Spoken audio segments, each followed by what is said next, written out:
Olá pessoal, bem-vindo a mais um vídeo. Mais um vídeo aqui da nossa série de vídeos sobre biologia do solo, um assunto extremamente importante, né? Biologia é um dos pilares da qualidade do solo, né? Então, se você quer ter um solo de qualidade, principalmente orgânico, né? Entender a biologia um pouco, pelo menos o mínimo, é de fundamental importância. Então, né, não perca nenhum vídeo dessa série, se inscreva no canal para você não perder, assine o sininho de notificação, dá um like aí para ajudar a gente, né? Compartilhe aí nossos vídeos que com certeza vai ajudar muita gente, né? Todos aqueles que queiram ter a sua horta, que encontre aqui informações que ajude, né? Então, pessoal, hoje a gente vai falar um pouquinho sobre macrofauna, né? Vamos fazer aqui um início a essa categoria de vidas no solo, digamos assim, né? A gente viu aí no vídeo anterior que uma das formas de dividir, né, a fauna, a biologia do solo é através do tamanho, né? Aí nós temos a macrofauna, a mesofauna e a microfauna, né? Hoje a gente vai falar sobre a macrofauna, né? É constituído por organismos com dimensões acima de 10 milímetros de comprimento e 2 milímetros de diâmetro, né? Então, né, são aí visível ao olho nu, né? Tem um tamanho considerável que a gente possa ver, né? Os organismos que compõem a macrofauna do solo são minhoca, cupim, formiga, coleópteros, aracnídeos, miriápodes e outros, né? Nomes difíceis, mas talvez você conheça aí por um nome mais simples, né? Responsável pela degradação inicial da matéria orgânica, na verdade do material orgânico, né? Incorporação e trituração e estruturação do solo, né? Matéria orgânica, ela é após um processamento, né? Antes disso, assim que ela cai no solo, né? É um material orgânico, na verdade, né? E essa macrofauna, né, ela é responsável aí pela degradação inicial desse material orgânico, né, que é a incorporação e a trituração, né? Ou seja, eles pegam folha, galho e resto de fruta, o que seja orgânico, e tritura em pedaços, né, pequenos, e muitas das vezes carrega para dentro do solo, né? Incorpora ele ao solo, acomoda mais perto do solo, né? E, né, além do processo de trituração, muitas das vezes consome esse alimento e já ajuda na decomposição, né, do processamento para se transformar em matéria orgânica e humo, né? Então faz essa trituração e essa incorporação, muitas vezes, né, levando até a profundeza do solo, como exemplo aí das formigas, né, que corta as folhas e leva às vezes para dentro do solo. E também é responsável pela estruturação do solo. Isso aqui é outro fator extremamente importante da macrofauna, né? Que eles conseguem alterar fisicamente o solo, né? Estruturando o solo, fazendo buraco, fazendo porosidade, né? Descompactando o solo. É uma ação muito importante, muito interessante que a macrofauna faz. A mesofauna e a macrofauna do solo desenvolvem principalmente funções detritívoras e predatórias nas teias trôficas de detritos da serrapilheira e do interior do solo. Teias trôficas, pessoal, é a variedade de organismo que se alimenta do mesmo material, né? Então, uma teia trôfica, né, é uma teia, digamos assim, uma grande quantidade de vidas e uma grande quantidade, uma grande variedade de vidas, mas que acaba se alimentando do mesmo alimento, do mesmo vegetal, né? Eles é uma variedade, né, de insetos que tem um mesmo gosto alimentar, digamos assim, né? E serrapilheira, né, um nomezinho bonitinho para nada mais que a cobertura de solo, né? Uma camada que fica acima do solo e é formada por resto de folhas, galhos, frutos e demais partes vegetais, bem como o resto de animais, né? é uma cobertura verde, uma cobertura de solo, né, digamos assim. Então, tanto a mesofauna como a macrofauna do solo, né, eles envolvem essas funções, né, a principal função, né, é a função de incorporar, de cortar em pedaços pequenos, né, de fazer alguma digestão, né? E tem, claro, as funções predatórias, né? Muito desses da macrofauna, né? Dessas pequenas vidas, desses insetos, né? Desses invertebrados, eles comem outros insetos, né? Muitos come terra, como as milangas, come madeira, como os cupim, alguns cupim, né?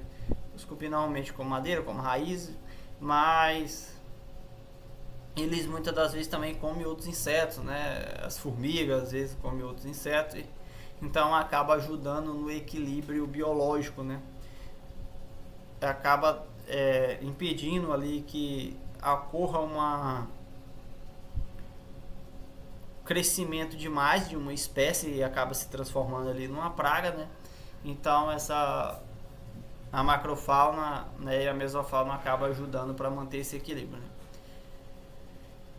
E todos vivem ali nessa cobertura do solo, né? A cobertura do solo é extremamente importante para a macrofauna, para a mesofauna e principalmente para a microfauna, né?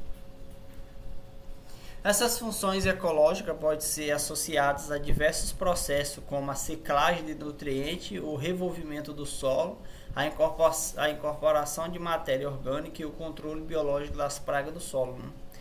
Então, né, essa atividade da macrofauna, né, ele ajuda na ciclagem de nutrientes, ou seja, se você quando você planta ali uma árvore, né, um pé de quiabo, por exemplo, a gente só come o quiabo, a madeira, as folhas e tudo. Toda a quantidade de nutrientes que foi responsável por crescer a madeira, a gente não consumiu, a gente só consumiu os frutos, que é uma pequena parte. Se a gente retirar aquela madeira e jogar fora daquela região, quando o pé morreu, você pega ele e joga fora. A quantidade de nutriente que foi perdido. Quando você corta ele, incorpora ele ao solo, ele vai ser reutilizado. Todo o nutriente que aquele pé de quiabo consumiu, né, digamos ali, todo o cálcio, todo o potássio, né, magnésio, tudo que foi consumido e que não está, o que estava no fruto a gente comeu no quiabo, mas o que está no pé do quiabo ele vai ser reciclado, né? A vida biológica do solo vai pegar e vai, né, digerir aquele nutriente, ele vai voltar para o solo e novamente vai ser disponibilizado para outra planta, né? Então, incorporar o solo, fazer essa cobertura de solo com a poda da sua horta é extremamente importante. Você está conservando o nutriente, né? Você está, né, adicionando nutriente ao solo. E o revolvimento do solo, né, que é a perfuração do solo, causando macroporosidade, microporosidade. As formigas fazem isso, as minhocas fazem isso, né? Tornando a terra mais solta, né? Incorporando matéria orgânica ao solo, ajudando a decompor essa matéria para que ela seja incorporada ao solo e, né, comendo outras espécies, né, da mesma categoria, né, mas comendo outras espécies, fazendo ali o controle biológico de praga, né?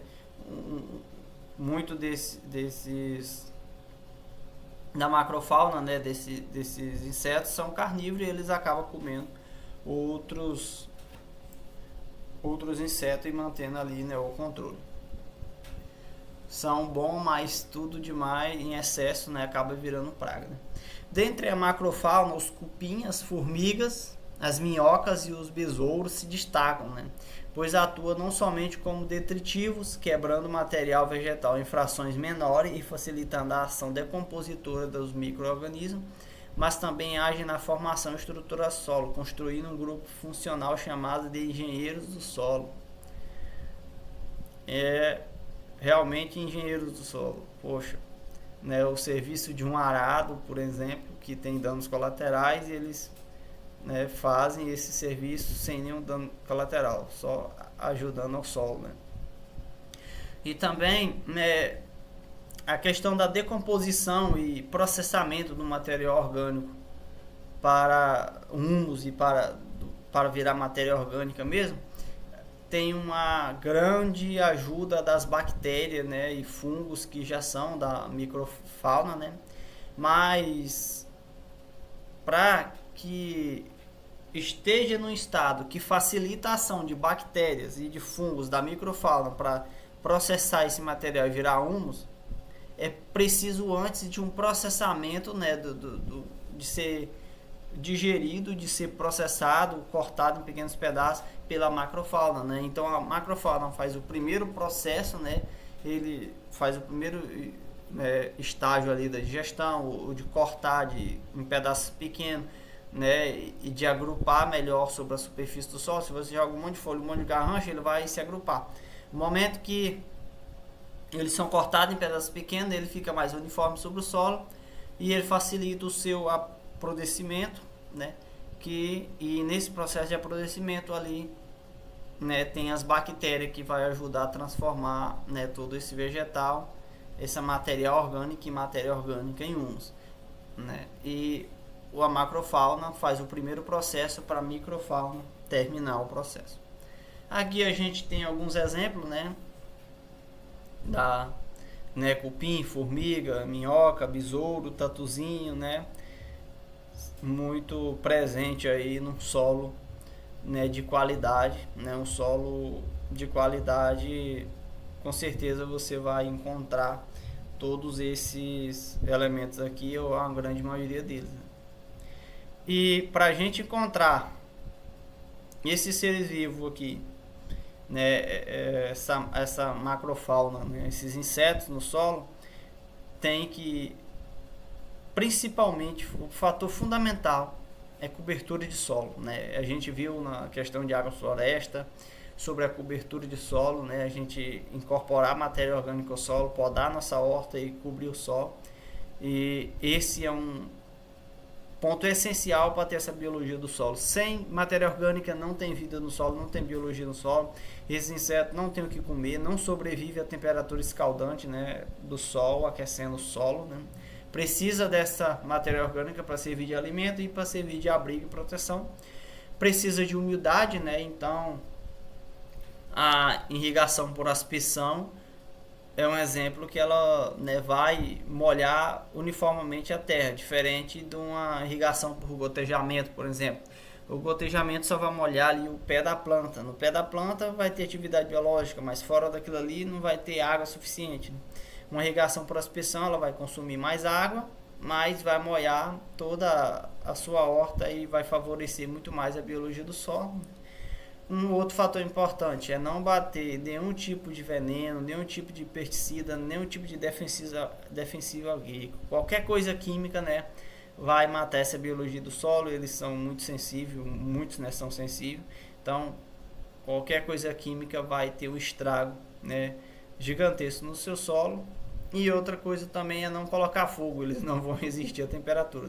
Se você fica queimando o seu solo, a sua horta, você está matando toda essa biologia do solo que só ajuda o seu solo.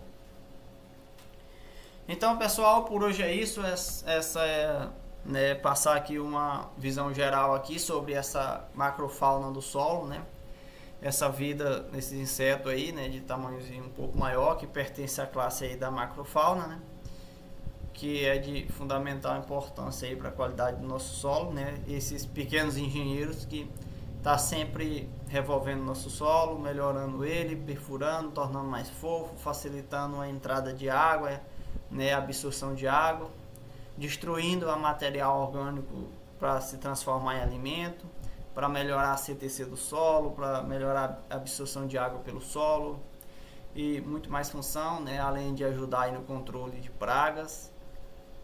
Então, pessoal, né, o benefício da gente ter um solo bem cuidado para que essa vida sobreviva é realmente muito grande. E é obrigatório, digamos assim, a gente que quer ter uma alimentação orgânica, uma hortinha orgânica, a gente tem que conhecer e ajudar, né, trabalhar a favor dessas vidas.